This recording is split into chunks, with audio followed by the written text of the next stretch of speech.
Assalamualaikum warahmatullahi wabarakatuh. Yang terhormat Ibu Ayu Setia Putri selaku dosen mata kuliah Pendidikan Bahasa Indonesia. Sebelumnya kami dari kelompok 5 akan mempresentasikan hasil kerja kelompok kami yang berjudul Pengaruh Bahasa Gaul dalam Penulisan Pesan melalui WhatsApp Mahasiswa Teknik Informatika Unila Angkatan 2021. Kami dari kelompok 5 terdiri dari Budi Cahyono dengan NPM 2115061123, saya sendiri, Rona Aprilia, dengan NPM 2115061027, Sean Gabriel Alessandro dengan NPM 2115061092, Muhammad Fitra Yuda dengan NPM 2115061015, dan Dewa Made Armers dengan NPM 2115061100. Baik, untuk bagian latar belakang akan dijelaskan oleh Sean Gabriel Alessandro. Terima kasih moderator. Di sini saya akan menjelaskan latar belakang. Pertama, bahasa merupakan alat komunikasi. Dalam kehidupan sehari-hari, bahasa merupakan alat komunikasi. Bahasa merupakan objek linguistik. Arti dari bahasa tidaklah selalu jelas. Yang pertama adalah bahasa sering digunakan secara kiasan, seperti bahasa tari, bahasa alami, bahasa tubuh, dan lain-lain, yang harus disebutkan makna kiasan tersebut. Yang kedua adalah bahasa dalam arti harfiah, digunakan dalam ungkapan seperti ilmu bahasa dan bahasa Indonesia. Yang kedua adalah bahasa Indonesia sebagai bahasa nasional. Bahasa Indonesia sebagai bahasa nasional berfungsi sebagai alat komunikasi, berperan sebagai penyampaian informasi. Kebenaran bahasa mempengaruhi kebenaran informasi yang disampaikan. Berbagai fenomena merugikan kebenaran bahasa disesuaikan dengan kaidah. Dalam hal ini, Anda dapat berbicara bahasa Indonesia dengan baik dan benar. Berbicara bahasa Indonesia dengan baik dan benar memiliki beberapa konsekuensi logis terkait cara penggunaannya, tergantung pada situasi dan kondisi. Ketiga, bahasa Indonesia dalam kehidupan sehari-hari. Saat ini, penggunaan bahasa Indonesia di hidup sehari-hari maupun dunia perfilman telah berubah dan digantikan oleh penggunaan bahasa anak remaja yang dikenal dengan bahasa gaul. Terakhir adalah pergaulan anak remaja. Di zaman sekarang, pergaulan untuk anak remaja sangatlah bebas dan luas. Pergaulan mempengaruhi segala aspek kehidupan setiap orang, mulai dari berpikir, berpakaian, sampai berkomunikasi. Penggunaan bahasa pada saat berkomunikasi pemakaian bahasa Indonesia mulai bergeser digantikan dengan pemakaian bahasa anak remaja, yaitu bahasa gaul tadi. Padahal bahasa Indonesia adalah identitas dari suatu negara. Sebagai alat komunikasi dan bergantinya penggunaan bahasa Indonesia, maka negara Indonesia juga akan memudar identitasnya. Alangkah baiknya jika kita menggunakan bahasa Indonesia yang baik dan benar di kehidupan sehari-hari, sehingga keberadaan bahasa Indonesia sebagai bahasa Indonesia tetap terjaga. Berikutnya saya akan menjelaskan tujuan dari presentasi ini. Yang pertama adalah mengetahui bentuk tulis akibat pengaruh bahasa gaul pada penulisan WhatsApp mahasiswa Teknik Informatika Unila. Yang kedua adalah faktor pendukungnya, yaitu mengetahui hal-hal yang mendukung mahasiswa Teknik Informatika Unila untuk menggunakan bahasa gaul pada kehidupan sehari-harinya. Yang terakhir adalah dampak dari penggunaan ini, yaitu mengetahui dampak dari penggunaan bahasa gaul mahasiswa Teknik Informatika. Sekian yang saya bisa jelaskan, saya kembalikan kepada moderator. Baik, terima kasih Sean. Baik, untuk yang selanjutnya itu akan dijelaskan oleh Muhammad Fitra.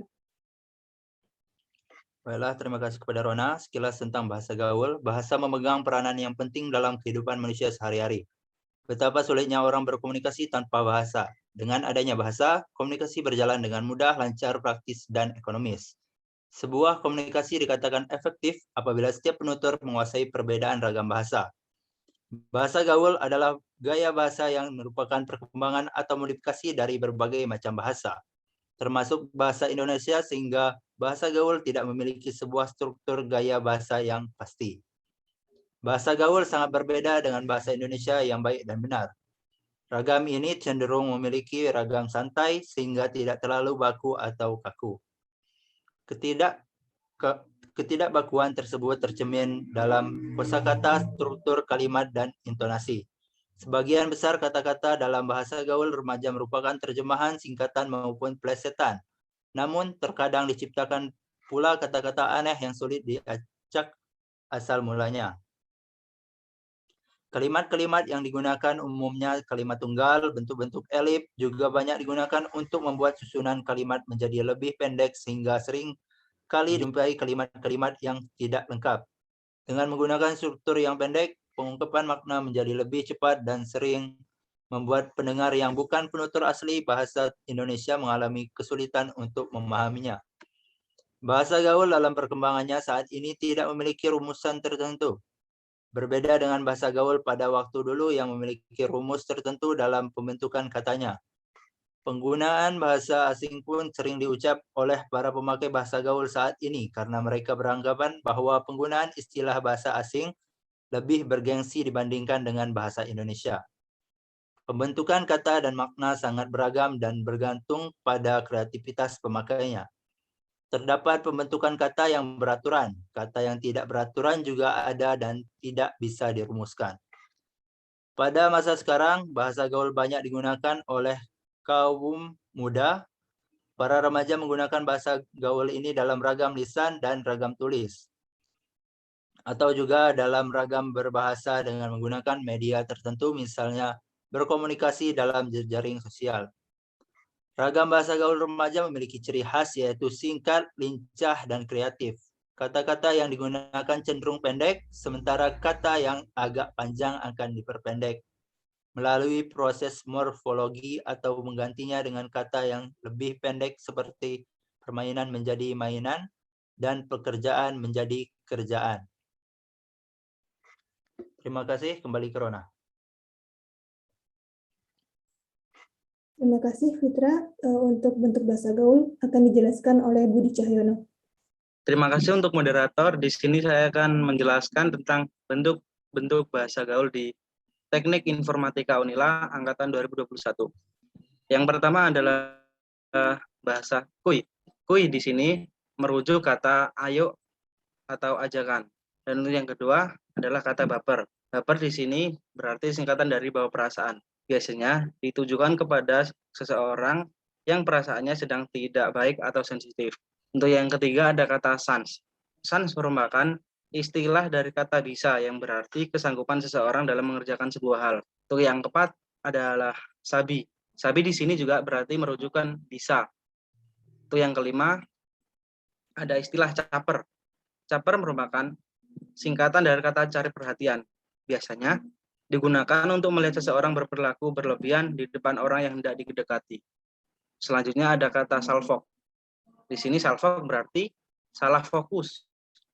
Salah fokus juga biasanya digunakan untuk melihat sebuah detail konten atau selingan konten pendukung yang memesona, sehingga fokus utama daripada konten itu sendiri kurang diperhatikan. Untuk selanjutnya ada kata mabar. Kata mabar di sini biasanya digunakan oleh para mahasiswa yang sedang melakukan atau sedang memainkan game yang berbasis online. Di sini ada kata nobar, berarti nonton bareng. Untuk selanjutnya ada kata kerat. Kerat di sini juga bisa berarti berujukan kata keras. Di sini ada kata OTW. Singkatan itu berasal dari bahasa Inggris yang artinya on the way. Selanjutnya ada kata GWS yang berarti get well soon. Singkatan ini biasa digunakan seseorang untuk mengucapkan kepada rekannya yang tengah sakit atau mendoakan untuk cepat sembuh. Selanjutnya ada kata mantul yang berarti mantap betul. Selanjutnya ada kata gua yang berarti saya. Ada kata lu yang berarti kamu dan ada kata PHP yang berartinya pemberi harapan palsu. Biasanya digunakan untuk mahasiswa yang sedang dilanda cinta atau asmara. Selanjutnya ada kata ghosting. Ghosting di sini merupakan kata yang digunakan pada hubungan yang tidak ada kejelasan. Selanjutnya ada kata no lab. No lab merupakan plesetan dari kata no life. Selanjutnya ada kata halu yang berarti halusinasi.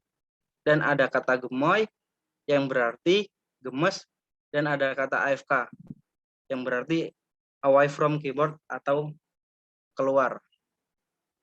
Saya kembalikan ke moderator. Baik, terima kasih Budi. Untuk faktor pendukung selanjutnya itu akan dijelaskan oleh Dewa Mandi. Terima kasih Rona. Saya di sini akan menjelaskan faktor-faktor pendukung maraknya bahasa gaul. Perkembangan bahasa gaul di kalangan remaja sangatlah cepat. Mengapa demikian? Karena didukung oleh beberapa faktor yang cukup berpengaruh terhadap kondisi lingkungan remaja. Antara lain, 1. Adanya bahasa gaul ditandai dengan menjamurnya internet di situs-situs jejaring sosial yang berdampak signifikan terhadap perkembangan bahasa gaul. Yang kedua, karena pengaruh lingkungan, umumnya para remaja menyerap dari percakapan orang-orang dewasa di sekitarnya, baik teman sebaya atau keluarga. Yang ketiga, peran media atau elektronik yang menggunakan istilah bahasa gaul dalam film-film, khususnya film remaja dan iklan, semisal dari adegan percakapan di televisi. Artinya, bahasa gaul tidak hanya terjadi karena kontak langsung antara masyarakat itu sendiri, tapi sebagian besar karena disuapi oleh media. Yang keempat, media cetak. Misalnya bahasa yang ada di dalam majalah, surat kabar, atau koran. Selain itu, pembuatan karya sastra remaja, misalnya cerpen atau novel, yang umumnya menggunakan bahasa gaul. Yang kelima, dampak dari pembangunan dan perkembangan zaman atau modernisasi. Sekian dari saya kembalikan ke moderator.